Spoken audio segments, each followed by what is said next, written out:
Khaki was hired by the Department of Interior out of a little town in Arizona called Sierra Vista, and they were hired to do database work. And that contract, which was sort of a blanket contract that allowed them to do a whole bunch of different things, was used to do interrogation in Abu Ghraib. So what ostensibly was a contract to do clerical work or IT work turned out to be getting information not from a computer but from human beings in a notorious prison in Iraq. At the time of the scandals in the spring of 2004, roughly 50% of the interrogators were private contractors. This amendment, Madam President, attempts to address what I believe is a very legitimate and serious concern that have come to light in recent days with respect to the use of or misuse of contractors in the treatment of detainees in Iraq. Quite simply, Madam President, this amendment would prohibit the use of contractors in interrogations of prisoners and in offensive military operations. It just seems to me abundantly clear that we cannot hire private contractors to perform a function as inherently governmental, inherently sensitive, indeed inherently explosive, and for which there must be accountability, as is the interrogation of prisoners. Corporations exist to make a profit, and when they are hired to do jobs, whether it's the provision of water or the interrogation of prisoners, their job is to get as much work as possible, make as much profit as possible. Now that doesn't work in the field of intelligence, period. You do not put personnel who do not have allegiance and 100% loyalty to America, you do not put them in sensitive key government activities like military intelligence gathering. It creates a conflict too, because we were uncertain, we knew what our chain of command was. That was very clear, and we were forced to memorize it and follow it. But what's the khaki chain of command?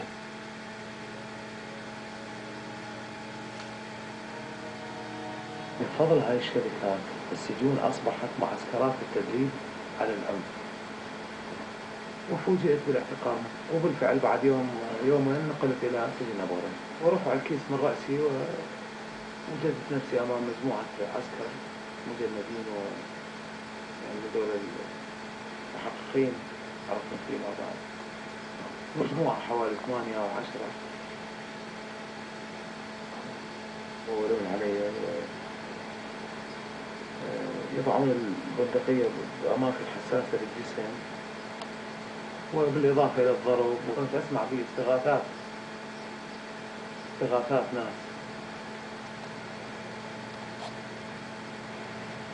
ناس تستغيث من تعذيب أو من ضرب ونباح كلاب.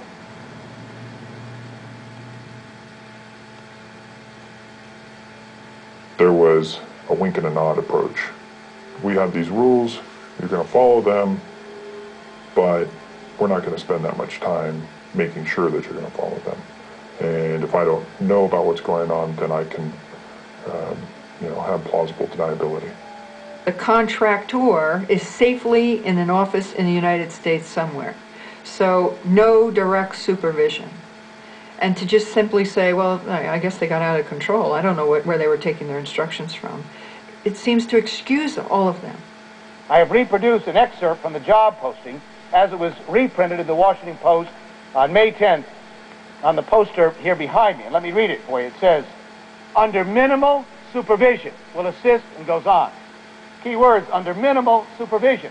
In 2003, the Pentagon essentially panicked, and a very desperate Secretary of Defense did whatever he had to do very, very quickly to try to get more intelligence. If that meant running out and hiring a bunch of contractors who didn't know what they were doing and putting them wrongly into the chain of command of military intelligence, that's what they did. They were desperate.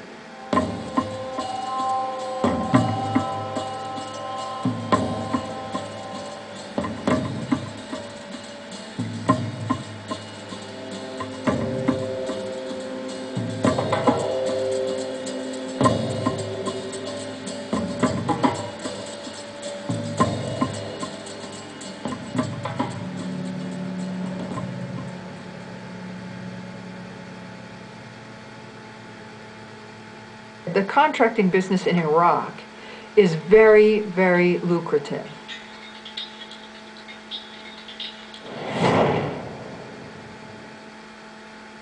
there was so much money being given away over there to contractors. I mean, there were jobs that didn't even need to be there.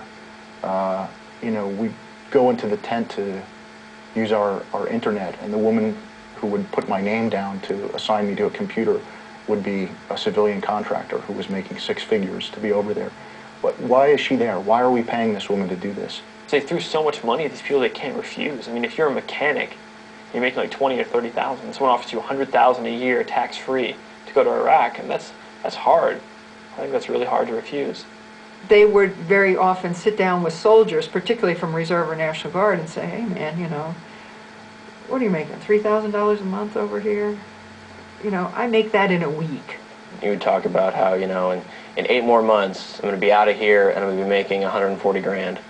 It certainly affected retention, because I don't know why any military person would re-enlist to do the same job when they could get out of the military and make, you know, 6 times the money and do the same job.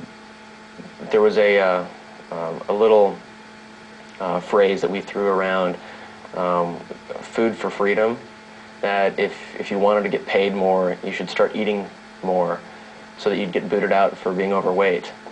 And it's an honorable discharge, and it would boost your pay, you know, your net worth by about 5 times if you were to do such a thing. And it worked.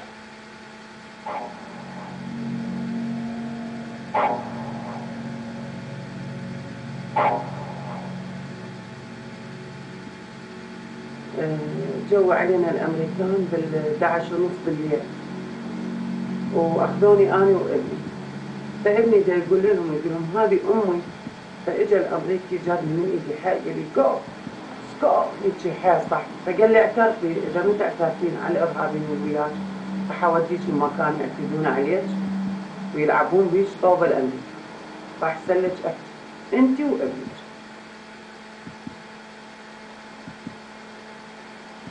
I was getting really angry. I mean, especially because I knew that a lot of these prisoners that I saw with these injuries from abuse and torture really hadn't done anything. They weren't part of the insurgency. They were just picked up for no reason at all. We were interrogating taxi drivers and like pizza delivery guys. It was just, you know, we called him Average Ahmed.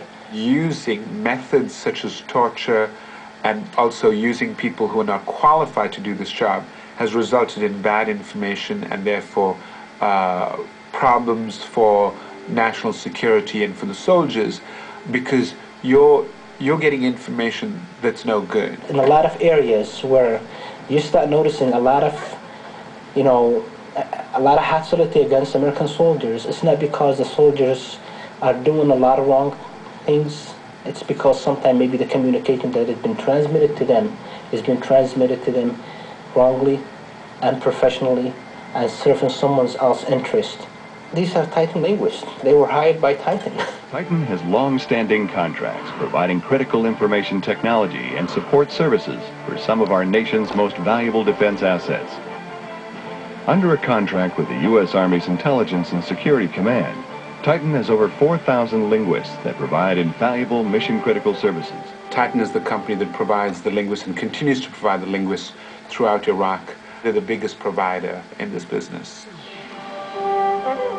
They were so desperate to get people to fill these positions as translators that they were just hiring anybody that approached somebody and obviously had command of the English language in addition to the Arabic language or Farsi or whatever it may have been.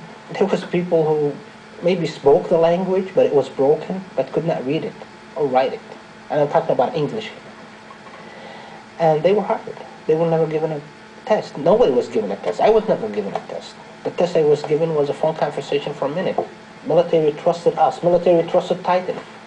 Titan came and said, here's a linguist that we have hired, we have trained, tested, we put our trust in, he passed his security clearance, or he got some kind of a clearance.